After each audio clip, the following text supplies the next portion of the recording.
Thank you, Mr. Speaker. Mr. Speaker, we have a problem. And the basic problem is a problem of transition. So when we actually passed these bills, remember our greatest argument was actually on the issue of transition. So what has happened and why SHA and SHIF actually have gotten into problems is the transition, we didn't manage it well.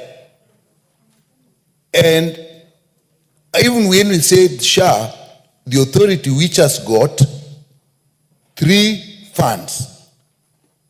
The Social Health Insurance Fund, SHIF itself, is okay in bit because of the people who are employed and therefore easy to catch. What about people who are self-employed? What about the indigents? What are we able to do to them now? And that is where the problem is, because they can register. And even when they register, then you have to determine the premium they have to pay. As it is now, that is not working well. You will say, I'm registered, but how much premium am I supposed to pay? It does not come quickly. And then, even when you get the premium, the existing ERP that is supposed to help you how to pay is also a problem, which has been a problem even for employed people, but that is now improving. So those are the problems. So now, those who are self-employed, we are saying we are going to use means testing. They test themselves. Now, when people give this data of their employment and you say, okay, you are supposed to pay this much, how do you verify that? And are they able to pay now? And what is the system of payment? That actually is still a problem. When we talk of the indigents are people who cannot pay. And let me say this, you cannot do proxy means testing online. All over the world, nobody has ever done proxy means testing online.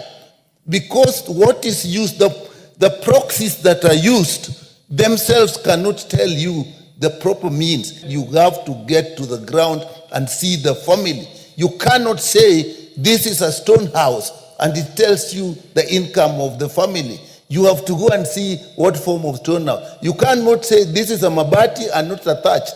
It is maybe some tin shack mabati. So you have to do that. We have a problem there. It is exactly the same problem we have with university funding. So we really have to go for proxy means testing and do it the way it should be done. We can use the community health promoters, but so far, and even the chiefs and the assistant chief, but so far, at least in my constituency, I've not really seen this thing working. So that is exactly where the problem is. And even these who are to assess themselves. So now, what has happened, because we have gone up in the payment, those employees who are paying a lot more now are actually covering up. What about those who are self-employed and have not enrolled, and you have not know how much they enroll? And now I know when we tested this in Eldoret, they actually, you can get and say it is registered. You are registered, you have not paid, but because you are in a hurry, we are saying you can go and get the service. Now, if you are getting the service, you have been registered, but you haven't paid. What is going to encourage you to pay? So we have problems, and the system we have put in place, it affects everything from registration, premium determination, payment of premium, benefit package. Even the benefit package, we went up because we were expecting more money. And in the primary care fund, the emergency fund, we actually were expecting 70 billion, say 75. We have done 4 and 2, as my colleague is saying. But you know, the services, the benefit package we gave was based on that. So if that has not come and we are giving the services, where is the money coming from? If we don't do it and it is working efficiently, what is going to happen is very soon we are going to run short of money because we have not got that fund in, we have not enrolled people who are self-employed. We have not even identified the indigents. But because we want things to look good, we are now saying you are registered, we are giving the service. The Honorable, the Majority Leader, because of President. Thank you, Honorable Speaker. Honorable Speaker, let me first take this opportunity to thank the Honorable Dr. Lida Ngogo for this adjournment motion, because it gives us the opportunity to address a very topical issue in our country.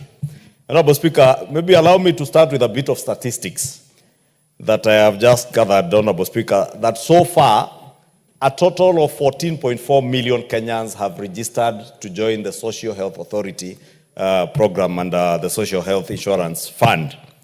Out of this, today alone, I've just confirmed from the CEO of SHIF that 104,000 Kenyans have registered today.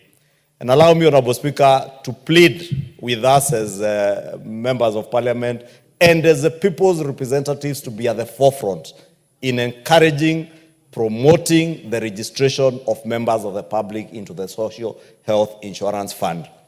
It might be politically expedient to speak to the gallery of how things are not working, but as we speak to Kenyans on how things are not working, let us remember that Kenyans have charged us with the responsibility to make sure that things do work for them. It therefore doesn't help me. Remember St. Peter's health facility there that mushroomed into a big health institution largely from money stolen from NHIF. You remember the other small dispensaries you saw in Tharaka Nithi, in Meru, in Nakuru, and people are hemorrhaging resources from NHIF, Honorable Speaker. It is these hemorrhage resources from NHIF today, Honorable Speaker, that largely are fueling the propaganda you see being peddled against the Social Health Insurance Fund, Honorable Speaker. Today, Honorable Speaker, out of the 14.4 million Kenyans who have registered, 710,000 have done the mean testing score. And out of these people, Honorable Speaker, when you register, Honorable Speaker, and these are the things we need to be telling to members of the public, the moment you register today are telling us that the mean premium that Kenyans who have done the mean testing score of these 710,000 is 525 shillings. Because it is politically expedient and politically correct, Honorable Speaker, for me as a business person who is well-meaning, who is doing well, to do the mean testing score, and I'm told the premiums you should pay from your level of income, and also people to know that it is based on how you answer the questions that are on that mean testing score.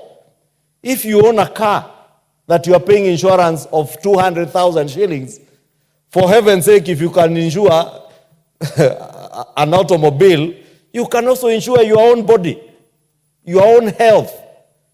And therefore, Honorable Speaker, you find people who are quoting very huge figures. But because of the answers they gave as they did the mean testing score, fact, Honorable Speaker, and these are statistics that you can examine and see and authenticate from the SHA website, Honorable Speaker.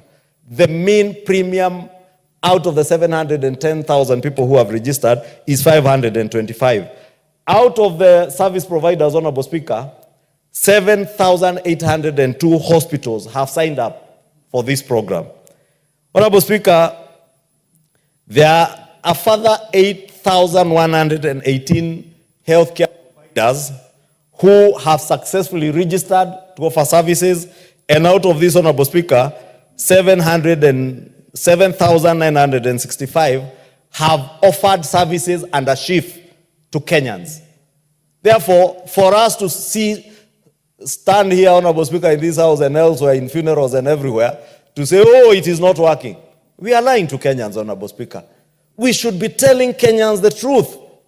We should be educating Kenyans. And I know we may have failed in our communication strategy. We may have failed in how well we communicate and educate our people. But, Honorable Speaker, Let us use this opportunity on this floor this evening to educate our people and let them know